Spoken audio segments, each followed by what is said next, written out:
So, good day everyone. At ngayong araw ay Friday. At today is family day. Friday pa lang pero off kami dalawa ni Mrs. Kaya lalabas kami ng mga bata. Susunduin namin si Kenzo. Kakain kami sa restaurant. And lalabas tayo, punta tayong park. And kung ano pang pwedeng nating maisipan today, no? Kasi bukas, baka may pasok ako. Si Mrs. may pasok siya bukas. So, sulitin natin yung araw na to para sa mga bata at sa ating family. Let's go! Yes, sir! Yup! So, yan. Susunduin muna natin si si Kenzo sa school. Tapos, kain kami sa restaurant.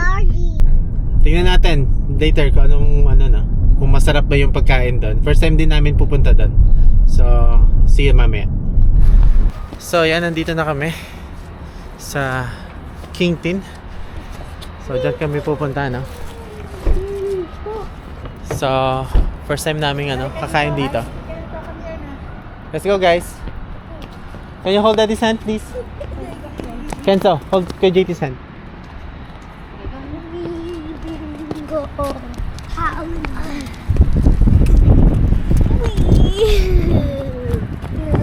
Itolo ka ba dito? Itolo ka na? Okay. Monday to Friday, 16 lang.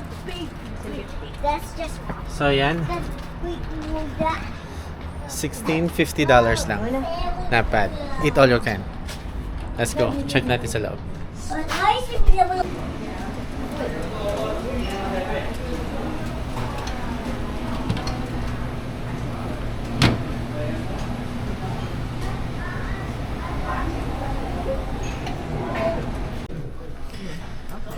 Ayan, so kinuna namin ng mga pagkain yung mga bata mo. No? Ito na yung mga kain nila. Ken? You don't use it, Ken? You have your dito. Okay na. Here. Right? Ay, si Kenzo Yep. Yung mo na kamay ni Kenzo, babe. So, ito you can naman to. So, mamaya.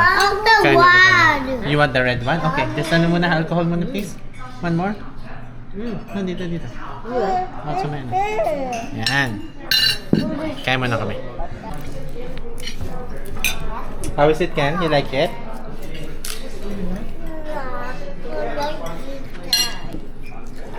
Hi, what are you doing? That's okay.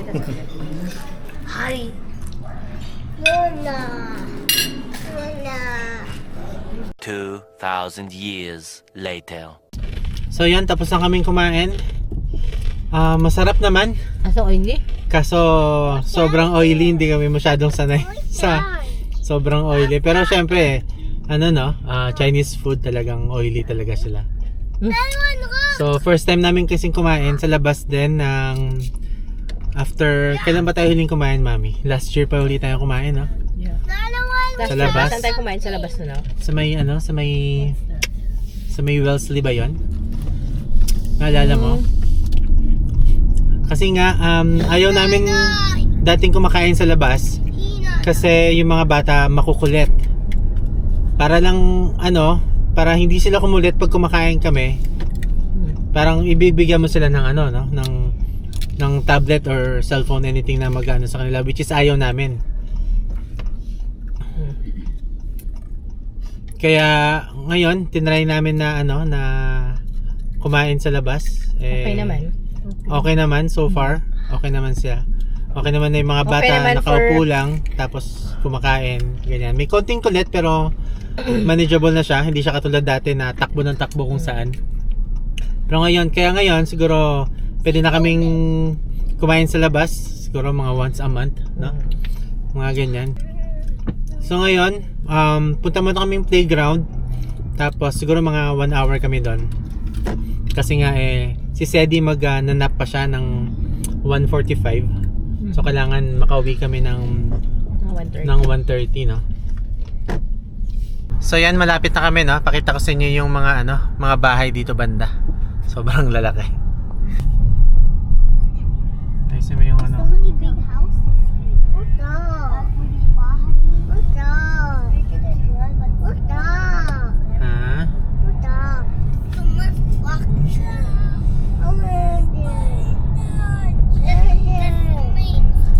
bahay dito, ano eh. Yung mura na yung ano, Going home, Daddy. 2.5. Yeah. No, we're not going home, guys. Again. So yan, nandito na kami. Ito medyo yung mga bata. Walang tao ngayon, hindi ko alam kung bakit, siguro dahil may pasok. Sa JT kasi walang pasok, PD day nila. So, yeah. Buti na rin at walang mga walang tao para hindi masyadong crowded yung playground.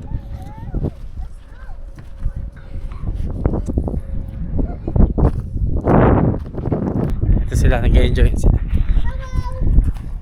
Hi, Sadie. Wanna say hi? Hi. Hello, do you hear me? Wanna say hi, Kuya? Hi. How about you, Ken? You wanna say hi? Hi. Ken, here. Can you look here? Hi. Sa amin ulit.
So yan na, tapos na kami.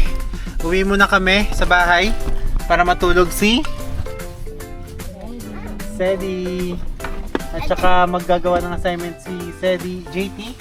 At mag screen time muna si Kenzo. So mamaya ulit, lalabas ulit kami mamaya after ng screen time nila. Pagpapahinga rin kami. Siguro ako may bibili na ako sa labas na mamaya. Kaya mamaya ulit. A few moments later. Punta kami ng Walmart ngayon para bumili ng konting prutas kasi naubusan na kami ng prutas. Tsaka bibili na rin ako ng saranggola, no? Para sa mga bata. Para mamaya lumabas kami tapos palaruin natin sila ng saranggola. Kasi last year bumili kami at nag-enjoy yung mga bata. So ngayon gusto namin bumili uli. Kasi yung saranggola na yun is parang hindi naman talaga siya good for one season lang. Kaya yun. Sigurado mag-enjoy yan sila mamaya pagkalabas namin. Total na ngayon ano sila ngayon, no? Inaantok ako. Kasi kahapon na yun nag-ano ako, no? Nag 7 p.m. to 7 a.m. ako. And then nag 3 p.m. to 11 p.m. So parang 20 hours shift. Ayan, medyo antok. Punta muna kami ni manager. Yan. Punta muna kami ng Dolorama. Kasi dito yung may no? Dito yung may kite. Tignan namin. Last year kasi dito namin binili yung kite ng mga bata. So may uli. Sana meron dito para mas mura kasi dito.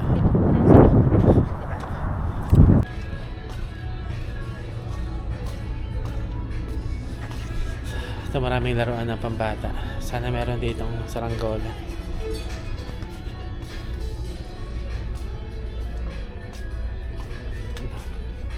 Parang wala, no? So ito yung murang bilihan dito sa Canada.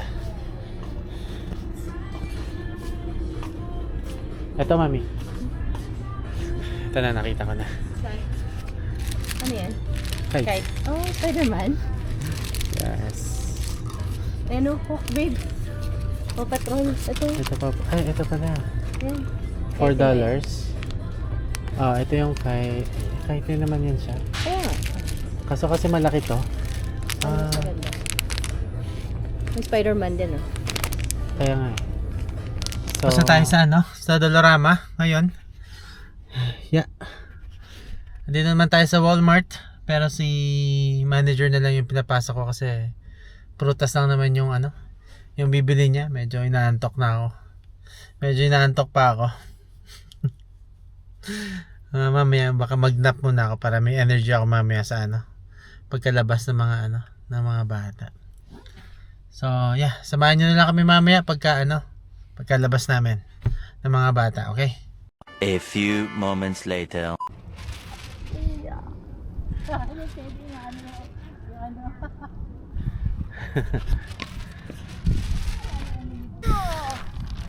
So, yan, nandito na kami, no?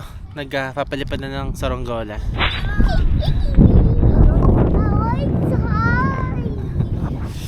Kaso ang problema, itong kay JT, natanggal yung plastic niya na to na nakabit dito kasi sobrang lakas ng hangin. Hindi pa kami nag-uumpisa na nilipad na. Kaya nahanapan namin. Kaya nahanap namin. Hanapin muna namin. Ayun, no, so naisipan ko na lang umuwi para kumuha ng duct tape. Kasi parang hindi namin mahanap yung plastic na natanggal sa kite ni JT. Pero malapit lang naman yung bahay. Kaya na lang tayo, mag-improvise na lang mamaya. Pakita ko sa inyo kung gagawin ko mamaya. Hindi ko makita yung duct tape namin. Nakakainis. Pagka kailangan mo, hindi mo makita. Pero pag hindi mo kailangan, lagi mong nakikita. 'Di ba? So ito na lang yung dinala ko. Stapler, scotch tape, tsaka painter's tape. Tingnan ko kung kung papalag. Sana pumalag. Kawawa naman si JT, hindi siya magkapalipad ng kite. So yan. Lagaw siya ng tape. Sana gumana, no?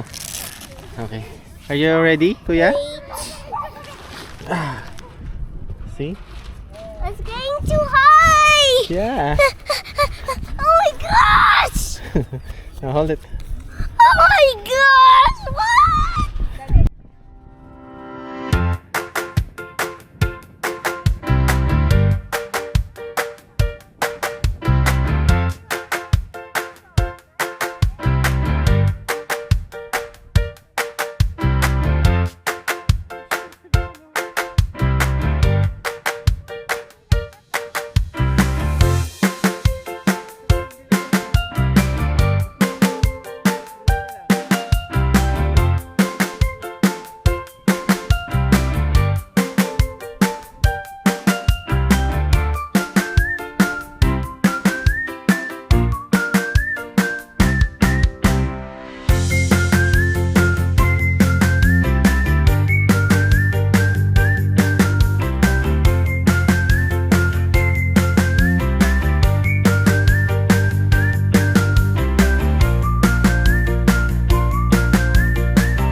Dalawa lang yung binili namin kasi akala namin hindi pag-fly si Sedi kaso maganda yung weather.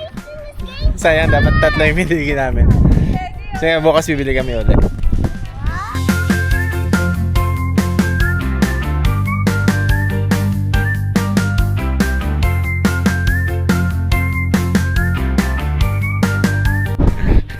Nanduha sila. Yun nga lang, kailangan namin iutuin tong si Sedi kasi siya walang kite. Parang siya maliit pero ayaw niya. Kasi itong kite na to is ang nakalagay sa instruction is 8 years old plus. Pero dahil windy naman dito, kaya madali lang naman magpalipad ng saranggola. Ayan, siguro bukas bilan ko si Sedi ng sarili niya para makapagpalipad din siya. Tignan mo sila.